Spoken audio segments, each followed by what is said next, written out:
I can address it, from the public television perspective. I don't think that, language is necessarily a huge issue. In the sense that we want you to stay true to the story and authentic to the story as much as possible, and in the 4 films that we're showcasing through Voces that are airing nationally on PBS, 3 of them are bilingual. 2 of them I think are predominantly in Spanish with English subtitles, and then one is maybe half and half.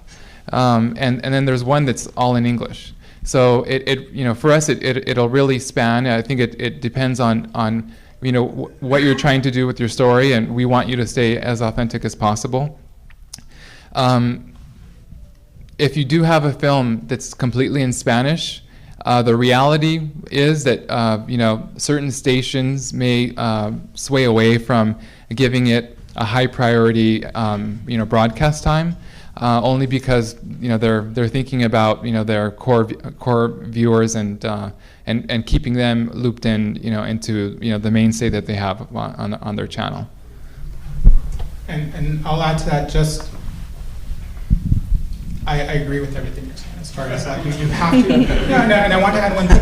It's everything that you're saying is right. I mean, you have to be authentic to the story. Yeah. If it's the story of somebody who's English dominant, living in the United States, whatever the theme is, then that person better be speaking English. If that person naturally speaks in Spanish, that person better be speaking in Spanish. There's nothing that, and Edmond will attest to this, there's nothing that upsets us more than to see somebody on screen struggling with the language. Mm-hmm. Because once you start struggling with the language, your character is thinking about other things other than the story that they're telling, the story that's coming across. I would advise that if your story is either English or if your story is Spanish, you're not